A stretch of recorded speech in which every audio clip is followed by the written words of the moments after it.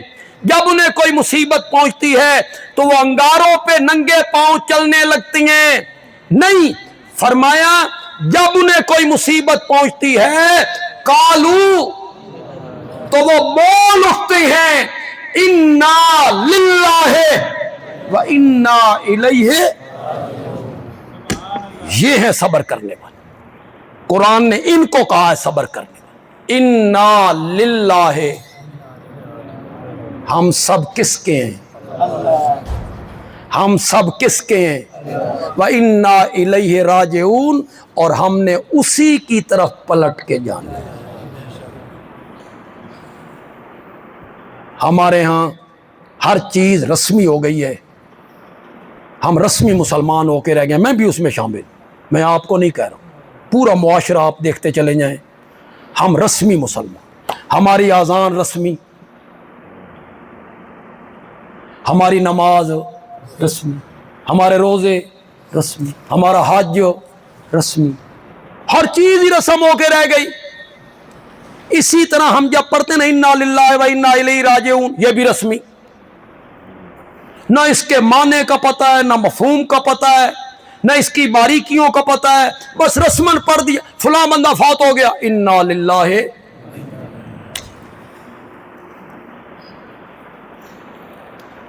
اس کی تہ میں ذرا اترو. خدا گواہ ہے، ایسا کلمہ سکھایا نا، آدھا غم تو اسی وقت ختم ہو. وہ جو غم میں نہ بندے کو مال لٹ گیا، فصل برباد ہو گئی، باپ مر گیا، بیٹا مر گیا، بھائی مر گیا، ماں مر گئی، وہ جو غم میں نا، آدھا غم اسی وقت ختم ہو گیا. دکھ بندے کو تب لگتا ہے جب میرا میرا ہو، میرا مال، میری دکان، میری زمین، میرا بیٹا، میری ماں، میرا باپ، میرا زیور. پھر بندے کو دکھ لگتا ہے میری چیز تھی چلی گئی. اللہ نے فرمایا اپنی زبان سے بول، تیری کوئی چیز نہیں تھی. انا للہ، ہم سب کس کے ہیں؟ آدھا غم مٹ گیا، چیز میری تھی نہیں. میں بھی اللہ کا، میرا باپ بھی اللہ کا، میں بھی اللہ کا، میری اولاد بھی اللہ کی، میں بھی اللہ کا، میری بیٹے بیٹیاں بھی اللہ کی، میں بھی اللہ کا، میری زمین بھی اللہ کی، میں بھی اللہ کا، میرا باغ بھی اللہ کا. انا للہ، ہم سب کس کے ہیں؟ ہم سب کا حقیقی مالک کون ہے؟ آپ کو پتہ ہے ہمارے پیارے پیغمبر جب کسی کے گھر میں تعزیت کرنے جاتے، جیسے آپ جاتے ہیں تعزیت کرنے، تو میرے آقا کا طریقہ کیا تھا؟ حدیث میں. ہمارا طریقہ کیا ہے؟ کلام یاد کرو. یہی ہے نا ہمارا طریقہ. یہ کوئی بولنا نہیں، کوئی جملہ نہیں کہنا، کوئی تسلی نہیں دینی. بھائی مرنے والے کے جو وارث ہیں ان کو کوئی تسلی ہو نو، وہ صرف کلام یاد کرو. اور جس طرح پھر کلام آپ یاد کرتے ہیں وہ آپ کو بھی پتہ ہے، مجھے بھی پتہ ہے. اخباریں سامنے کھلی ہوتی ہیں، حقے سامنے ہوتے ہیں، اور ہاتھ یوں ہوتے ہیں اور منہ پہ مار دیے جاتے. تعزیت کا معنی کیا ہے؟ تعزیت کا معنی ہے میت کے ورثاء کو تسلی کے جملے کہنا. یہ ہے تعزیت. ایسے جملے کہنا جس سے ان کو کیا آئے؟ حوصلہ آئے، حوصلہ آئے. مثلا یار یہ حادثہ جو آپ کے ساتھ پیش آیا، آپ کا بیٹا چلا گیا، باپ چلا گیا، یہ کوئی نیا حادثہ نہیں ہے بھائی. اس دنیا کی ریت یہ ہے، جو اس دنیا میں آ رہا ہے اس نے ایک دن دنیا.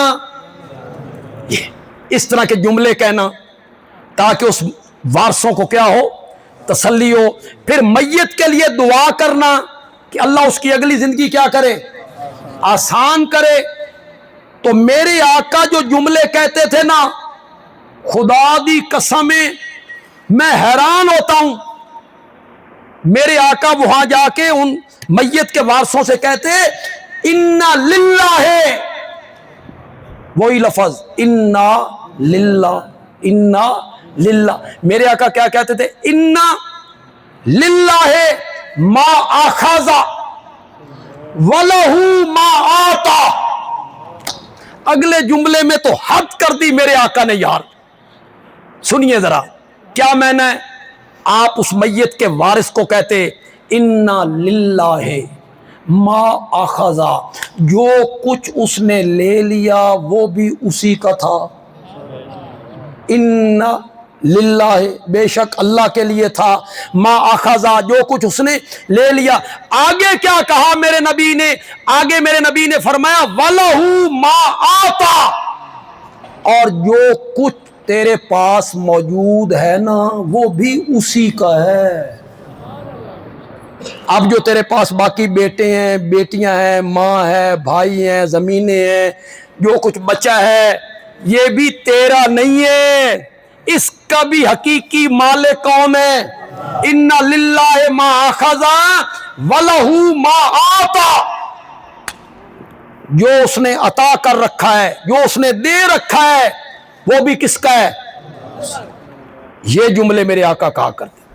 اِنَّا لِلَّهِ. صبر کرنے والے کون ہیں؟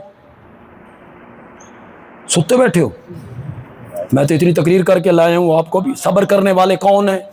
کہ جب انہیں کوئی مصیبت پہنچے، جب انہیں کوئی دکھ پہنچے تو وہ کیا بولتے ہیں؟ آسان نہیں ہے یہ، مشکل کام میں بڑا. اکلوتا بیٹا ہو، حد دی سوٹی بنے اور عین جوانی میں چلا جائے اور باپ کی نظروں کے سامنے چلا جائے اور باپ وہاں نہ گریبان پھاڑے، نہ سر کے بال کھولے، نہ سینے پہ ہاتھ مارے، اور اس بچے کے مرنے پہ کہے انا للہ. آسان ہے؟ آسان ہے؟ بڑا مشکل ہے، بڑا مشکل ہے. انا للہ و انا الیہ راجعون. والد کے مرنے پر، ماں کے مرنے پر، بھائی بہن کے مرنے پر، قریبی عزیز کے مرنے پر ہمت کے ساتھ، حوصلے کے ساتھ یہ جملے کہنا. ایک بات ذہن میں رکھیے، رونا کوئی منع نہیں ہے. یہ لوگ جو حضرت یعقوب کے رونے کو ماتم کی دلیل بناتے ہیں کہ حضرت یعقوب رویا کرتے تھے اور نابینا ہو گئے تھے، رونا کوئی منع نہیں ہے. رونا دل کی کیفیت کا نام ہے اور دل پر کسی کا قابو نہیں ہے. رونا کوئی منع نہیں. آنکھوں سے آنسوؤں کا آنا کوئی شریعت نے منع نہیں کیا. اپنے بیٹے ابراہیم کے انتقال پر میرے آقا نے کہا تھا ان العین تدمع. ابراہیم تیرے فراق میں میری آنکھیں روتی رہیں گی، میرا دل غمگین رہے گا، میرا دل غمگین رہے گا، آنکھیں میری روتی رہیں گی، لیکن میں کوئی ایسا جملہ نہیں کہوں گا جس پر میرا رب ناراض ہو. جملہ وہی کہوں گا جس پر میرا رب راضی ہوتا ہو. اور وہ جملہ کیا؟ انا للہ و انا الیہ. یہ ہے صبر کرنے والا، یہ شریعت نے حکم دی. حضرت علی ابن ابی طالب رضی اللہ تعالی خلیفہ رابع، داماد نبی، بڑی عظمتوں والے، بڑے شرف والے، بڑی عزتوں والے، پہلے 3 صحابہ کو چھوڑ کر سارے صحابہ سے افضل، سارے صحابہ سے اعلیٰ. ان کا ایک مقولہ ہے اور وہ کہا بھی نبی اکرم صلی اللہ علیہ وسلم کے انتقال پر، یا رسول اللہ اگر آپ نے ہمیں جزا فضا سے منع نہ کیا ہوتا نا تو آپ کی وفات کا جو دکھ ہے نا میں اس پر اپنے دماغ کا سارا پانی خشک کر دیتا، لیکن آپ نے ہمیں اس کی تلقین نہیں کی ہے، آپ نے ہمیں صبر کی تلقین۔ خدا گواہ ہے حضرت حسین رضی اللہ تعالیٰ عنہ نے اپنی بہن زینب کو کربلا سے جانے سے پہلی جو رات ہے اس میں یہ وصیت کی تھی، میں تجھے اس حق کا واسطہ دیتا ہوں جو حق ایک بھائی کا بہن پر ہوتا ہے، ایک حق بھائی کا بہن پہ ہوتا ہے، میں اس کا تجھے واسطہ دیتا ہوں، میری شہادت پر اپنا گریبان چاک نہ کرنا، جزا فضا نہ کرنا، بلکہ اسی طرح صبر کرنا جس طرح میری ماں فاطمہ نے میرے نانا کے انتقال پر صبر کیا تھا۔ حضرت حسین صبر کی تلقین کر رہے ہیں، حضرت جعفر صادق کہہ رہے ہیں ان الصبر من الایمان کالراس من الجسد، صبر کا، غور سے سننا، صبر کا ایمان میں وہی مقام ہے جو سر کا جسم میں، نہیں سمجھے؟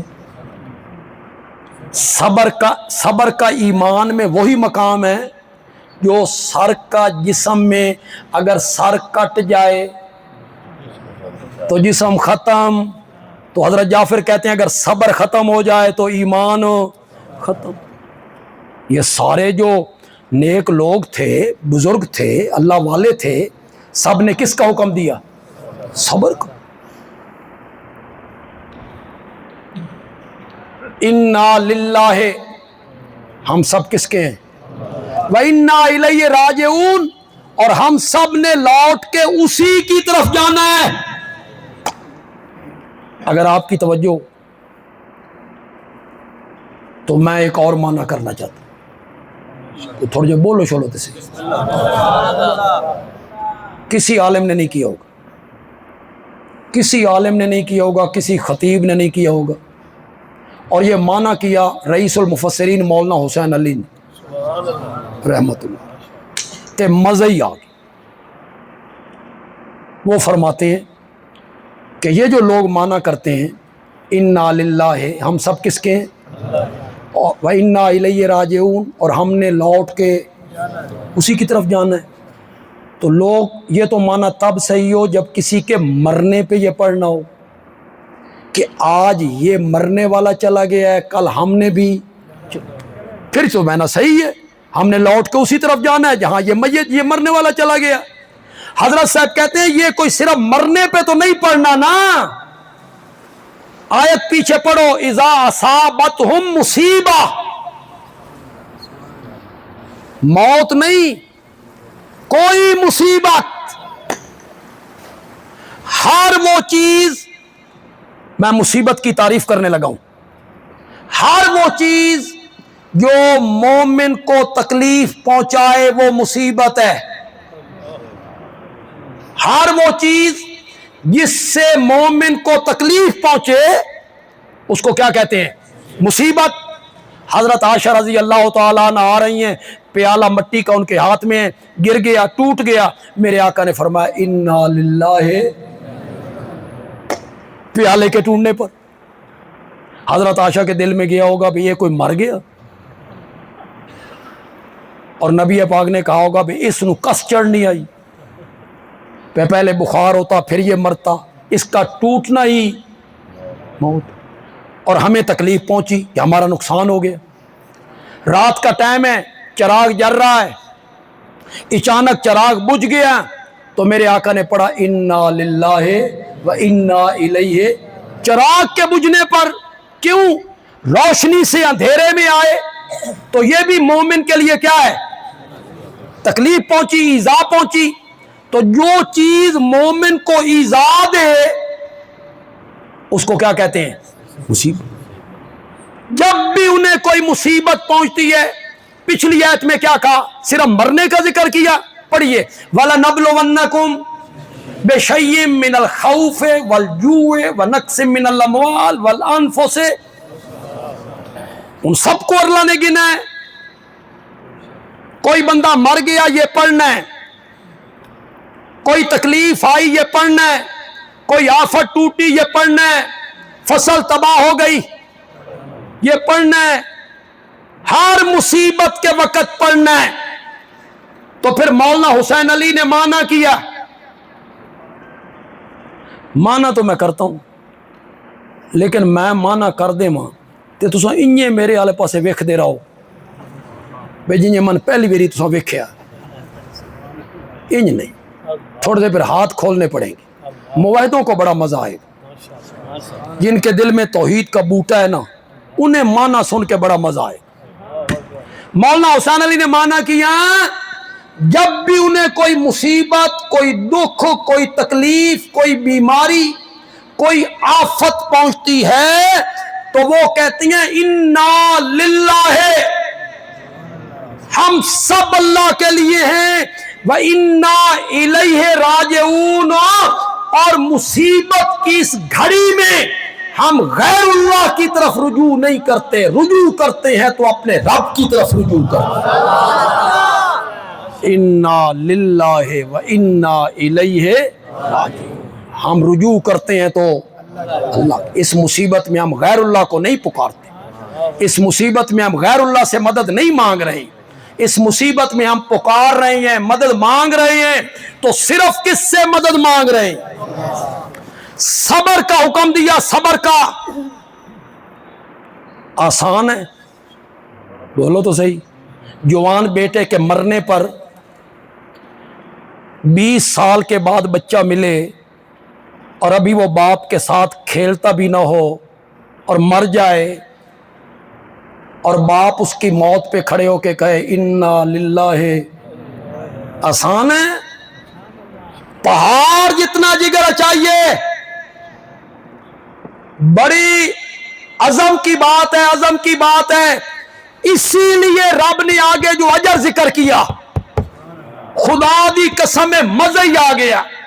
رب نے آگے اس کا اجر ذکر کیا, فرمایا جو لوگ مصیبت دکھ کے ٹائم صبر کرتے ہیں, یہ جملہ پڑھتے ہیں اولئک علیہم صلوات من ربہم. یہ صلوات کے لفظ پہ تھوڑا سا غور کرو یار. صلات, جی صلات, صلوات, یہ اپنے نبی کے بارے میں رب نے کہا ہے ان اللہ و ملائکتہ یصلون علی النبی, یصلون علی النبی. یہ تو اپنے نبی کے بارے میں لفظ کہے صلات کے, اور یہاں رب کس کو کہہ رہا ہے؟ جو مصیبت کے ٹائم کیا کرتے ہیں؟ صبر کرتے ہیں, جزا فضا نہیں کرتے,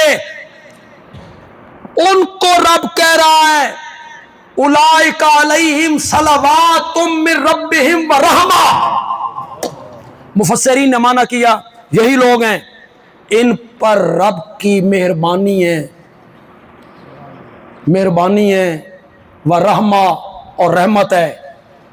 میں نے کہا دونوں کا معنی یہ ایک ہو گیا, مہربانی رحمت. صلوات کہہ دیا تھا تو آگے رحمت کہنے کا کیا مطلب تھا؟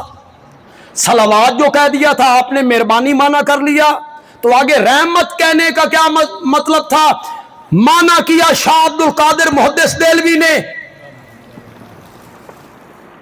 یہ ہندوستان میں سب سے پہلے اردو کا ترجمہ ہے, یہ شاہ عبد القادر محدث دہلوی رحمت اللہ علیہ نے کیا, اور خدا کی قسم بڑا فٹ ترجمہ کیا اور مزہ ہی آ گیا. ترجمہ سنیے, بڑا مناسب ترجمہ ہے. جو آدمی مصیبت, دکھ, تکلیف, کسی کے مرنے پر فوراً یہ جملہ کہتا ہے انا للہ و انا الیہ راجعون, ہم اسی کے لیے ہیں, اسی کی طرف لوٹ کے جانا ہے. اولئک علیہم صلوات من ربہم, ایسے لوگوں کو رب عرش سے شاباشیں بھیجتا ہے. شاہ عبد القادر نے کیا معنی کیا؟ ایسے لوگوں کو رب عرش سے کیا بھیجتا ہے؟ اللہ اوپر سے کہتا ہے شاباش میرا بندہ, بڑا صبر کی تئی. جوان پتر دے مرن تے, معصوم بچے اکلوتے پتر دے مرن تے, ماں دے مرن تے, بڑے حوصلے نال آکھے انا للہ و انا الیہ راجعون اولئک علیہم صلوات من ربہم، یہی لوگ ہیں جن پر رب عرش سے شاباشیں بھیجتا ہے اور انہی پر رب اپنی رحمتیں اتارتا ہے۔ رحمتیں کن پر اترتی ہیں؟ زور سے بولو، زور سے بولو، کن پر اترتی ہیں؟ صبر کرنے والوں۔ جزا فضا کرنے کا کیا مطلب ہے؟ ہماری شریعت کوئی اجازت نہیں دیتی، ہماری شریعت کہتی ہے صبر کرو، وَأُولَئِكَ هُمُ الْمُهْتَدُونَ، اور یہی جو صبر کرنے والے لوگ ہیں ہدایت یافتہ بھی یہی۔ اسی کے ساتھ میں معنی کرنا چاہتا ہوں اس آیت کا جو ابھی میں نے پڑھی، ان اللہ وملائکتہ یصلون یا ایھا الذین آمنوا صلوا علیہ وسلموا، ایک ہے اللہ کی صلاۃ، ایک ہے میری صلاۃ، فرق دونوں میں کوئی نہیں۔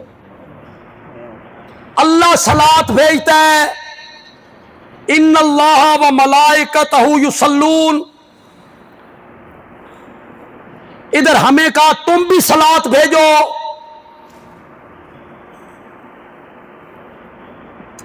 یعنی درود پڑھو، صلاۃ بھیجو یعنی درود بھیجو۔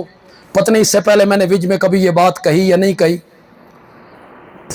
کوئی دوسرے مسلک کا میرا بھائی یہاں آیا ہے، ہمارا دوست یہاں آیا ہے، جن کو یہ پڑھایا گیا بھی یہ درود مانتے ہی نہیں، یہ دیوبندی وہابی درود مانتے ہی نہیں، پڑھتے ہی نہیں۔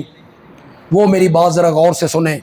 بندیالوی کہتا ہے جتنی عبادتیں اور عمل ہم کرتے ہیں اس کے قبول اور نامقبول ہونے میں شک رہتا ہے۔ نماز، روزہ، حج، زکوٰۃ، تلاوت، تسبیح، صدقہ، خیرات، جو عمل بھی ہم کرتے ہیں پتہ نہیں قبول ہوا یا نہیں ہوا، اس میں شک رہتا ہے۔ درود پڑھنا ایک ایسا عمل ہے جو کبھی مردود نہیں ہوتا، ہمیشہ ہی قبول ہوتا ہے، یہ کبھی نامقبول نہیں ہوتا۔ یہ نہیں ہے کہ میں درود پڑھوں نامقبول ہو جائے۔ وجہ یہ ہے کہ اللہ نے قرآن میں کہا ان اللہ و ملائکتہ یصلون علی النبی۔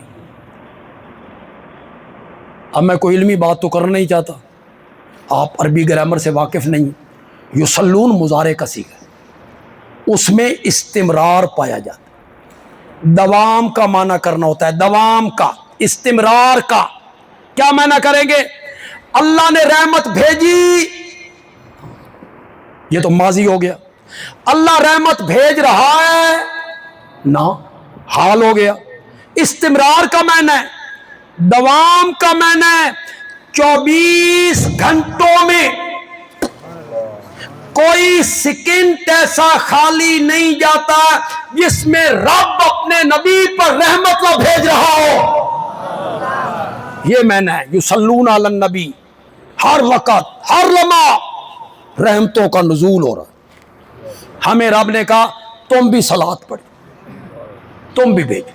ہم نے کہا مولا یہ منہ اور اتنی بڑی بات ہم اپنی طرف سے صلاۃ بھیجیں نہ، مولا ہم تجھے کہتے ہیں اللہم، یہ درود ہے، اصلی درود ہے جو میرے نبی سے ثابت ہے۔ کس کو کہنا؟ اللہ، خود نہیں، خود نہیں۔ مولا ہم کون ہیں؟ یہ زبان، یہ منہ میں خود بھیجوں نہ، اللہم مانا کرو اللہم کا، اے اللہ، اے اللہ صلی علی محمد، رحمت بھیج محمد پر، یہ ہم نے کہا، اور ادھر ہر وقت رحمت بھیجی جا رہی ہے۔ ہماری دعا بھی قبول ہو، ہماری دعا بھی کیا ہو گئی؟ کیونکہ اس وقت ہر وقت رحمت بھیجی جا رہی ہے۔ ادھر سے ہم نے بھی کہہ دیا اے اللہ رحمت بھیج اپنے نبی پر۔ اسی لیے جب بھی آپ دعا مانگیں، یا اللہ میرے بیمار کو شفا دے دے، مجھے قرضے سے نجات دے دے، مجھے مقدمے سے رہائی عطا فرما دے۔ جب بھی آپ دعا مانگیں تو اپنی دعا سے پہلے بھی درود پڑھیں، آخر میں بھی درود پڑھیں، درمیان میں اپنی دعا مانگیں، درمیان میں اپنی دعا مانگیں۔ علماء کہتے ہیں پہلے بھی درود، آخر میں بھی درود، شروع درمیان میں اپنی دعا۔ درود ایسی دعا ہے جو کبھی نامقبول نہیں ہوتی، ہمیشہ ہی قبول ہوتی ہے، اور اللہ کی رحمت سے بعید ہے بے پہلی بھی من لے وے تے آخری بھی من لے وے تے درمیان والی چھوڑ دے وے۔ اللہ درمیان والی بھی کیا کر لے گا؟ منظور کر لے گا۔ تو جو میری صلات ہے اور ایک اللہ کی صلات ہے، اس میں کوئی فرق نہیں، بڑا فرق ہے۔ امام بخاری ابو العالیہ تابعی کا قول لے کے آئے، وہ فرماتے ہیں صلاۃ اللہ اے ثناؤہ علیہ، غور سے سننا ہے، لطف آ جائے گا آپ کو۔ پہلے میں نے نہ کہا جس جس کے دل میں توحید کا بوٹا ہے، اب میں کہہ رہا ہوں جس جس کے دل میں محبت رسول کا بوٹا ہے، وہ ذرا مزہ لے، وہ ذرا مزہ لے۔ صلاۃ اللہ اے ثناؤہ علیہ عند الملائکہ، اللہ کی صلاۃ یہ ہے کہ وہ فرشتوں کے جھرمٹ میں بیٹھ کر میرے نبی کی تعریفیں کرتا ہے۔ یہ کیا ہے؟ صلاۃ اللہ، یہ اللہ کی صلاۃ ہے۔ اور جب صلاۃ ہماری طرف سے نسبت ہوگی، ہماری صلاۃ، اس کا معنی ہوگا دعا کرنا، جیسے اللہم صلی علی محمد۔ آپ کو پتہ ہے یہ سورت احزاب کی آیت ہے، یہ درود والی آیت، یہ کس سورت میں؟ احزاب۔ سورت احزاب میں ایک مسئلہ بیان ہوا ہے کہ بیٹا وہی ہوتا ہے جو نسبی ہو، کسی لڑکے کو بیٹا کہہ دینے سے وہ بیٹا نہیں ہوتا، یہ ایک مسئلہ بیان ہوا۔ میرے نبی کا ایک منہ بولا بیٹا تھا زید، اس کی شادی آپ نے کر دی اپنی پھوپھی زاد بہن زینب سے۔ کس سے؟ وہ کون تھی؟ پھوپھی زاد۔ کس کی بیٹی تھی؟ عبد المطلب کی دوتی، پھوپھی زاد زینب سے۔ پتہ نہیں سیدہ دا نکاح غیر سیدہ نال ہوندا کہ نہیں ہوندا، میرے نبی نے تو زید سے کر دی تھی، میرے نبی نے تو اپنی پھوپھی زاد بہن کی شادی زید سے کر دی۔ وہ غلام تھا، غلام تھا، وہ شادی ہو گئی، ان کی آپس میں بنی نہ۔ زید نے کہا یا رسول اللہ میں طلاق دینی ہے، بنی نہیں۔ نبی پاک کے دل میں تھا کہ زینب پہلے سوچتی ہے میری شادی ہے غلام سے ہو گئی، میں ہاشمیوں کی لڑکی، اب اگر ہو جائے طلاق تو زینب تو بڑی پریشان ہوگی۔ پھر میرے نبی کے دل میں جاتا کہ اگر زید طلاق دے دے نا تو زینب کی دلجوئی اس میں ہے کہ میں اس سے نکاح کروں اور امہات المومنین کے زمرے میں شامل کروں۔ پھر میرے نبی کے دل میں آتا زید تو میرا منہ بولا بیٹا ہے، اور عرب میں منہ بولا بیٹا حقیقی بیٹا ہوتا تھا، جس طرح حقیقی بہو سے شادی نہیں ہو سکتی، منہ بولے بیٹے کی بیوی سے بھی عرب میں شادی نہیں ہو سکتی تھی۔ تو لوگ تو طوفان اٹھائیں گے، یہودی طوفان اٹھائیں گے، دیکھو جی نو نال شادی کر لئیے، بکواس کریں گے، دشمن کا منہ کون بند کرے، یہ دل میں آتا تھا۔ اللہ نے فرمایا میرے پیغمبر جو بات آپ دل میں چھپا رہے ہیں نا میں اس کو ظاہر کرنے والا ہوں۔ زوجناکہا، ہم نے عرش پہ آپ کا نکاح زینب سے کر دیے۔ اب طوفان اٹھا، کیا یہودی کیا منافق، حتیٰ کہ کچھ مسلمان بھی متاثر ہوئے جب پروپیگنڈا ہوا، بہو سے شادی کر لی ہے جی، نو نال شادی کر لی ہے جی۔ اب وہ آیت پڑھو سورت احزاب کی جسے آیت ختم نبوت کہتے ہیں، آپ کو بڑی سمجھ آئے گی اس آیت کی۔ ما کان محمد ابا احد من رجالکم، میرا محمد تو مردوں میں سے کسی کا باپ نہیں ہے۔ اللہ نے اس کی تردید کی، زید اپنے باپ کا بیٹا ہے، وہ میرے نبی کا بیٹا کیسے ہو گیا؟ تو جب طوفان بدتمیزی اٹھا نا، کچھ لوگ اپنے بھی متاثر ہوئے اور مخالفین نے بکواس کیے، تو میرا نبی پہاڑ کی طرح جم کے کھڑا ہو گیا اس اللہ کے حکم پر۔ وہاں اللہ نے یہ آیت اتاری، وہ دوسرے پارے والی آیت جو میں نے پڑھی شاباش والے معنی کی، اب وہ معنی کرو، ان اللہ و ملائکتہ یصلون علی النبی، اس رسم بد کے توڑنے پر اللہ اپنے نبی پر شاباشیں بھیجتا ہے۔ واہ میرے پیغمبر، بڑی رسم توڑی گئی۔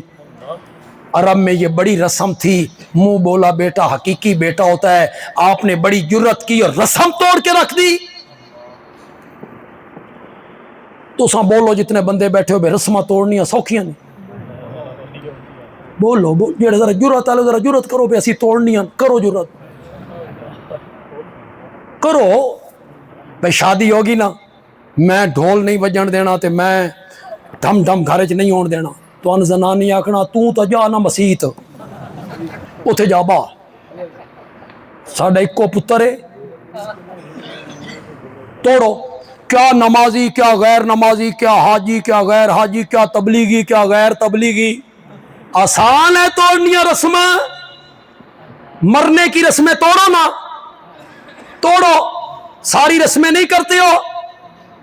رسم توڑنا بڑا مشکل ہے، اور میرے نبی نے عرب کی رائج رسم کو توڑ کے رکھ دیا تھا اور پہاڑ کی طرح ڈٹ کے کھڑا ہو گیا۔ اللہ نے مومنوں کو بھی تلقین کی، میرے نبی کا ساتھ دینا ہے، میرے نبی کی بیویاں تمہاری مائیں ہیں، اور نبی کا تم پر حق تمہاری جانوں سے بھی زیادہ ہے۔ یہ سب اسی صورت کی آتی، اللہ نبی کی بیویوں سے کہہ رہا ہے۔ جب بات کرنی ہے نا، قلنا قولا معروفا، اس سے پہلے کیا ہے؟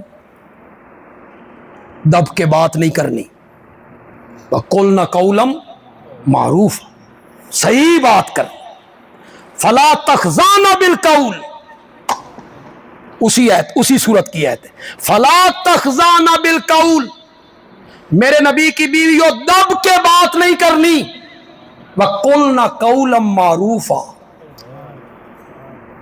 سیدھی بات کرنی۔ علماء نے معنی کیا کہ اللہ امت کی عورتوں کو سمجھانا چاہتا ہے کہ غیر محرم سے بات کرنی ہو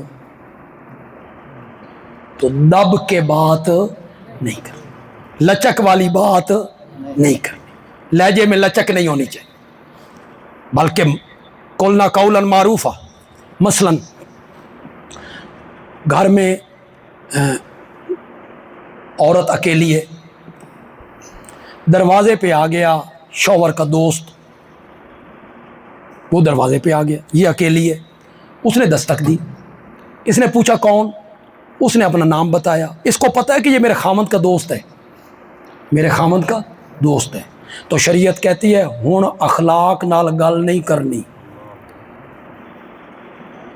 ہن نرم لہجے چ گل نہیں کرنی، دب کے گل نہیں کرنی، تاکہ اس کے دل میں کوئی حرام زدگی پیدا، اس کے لہجے میں لچک آ گئی ہے۔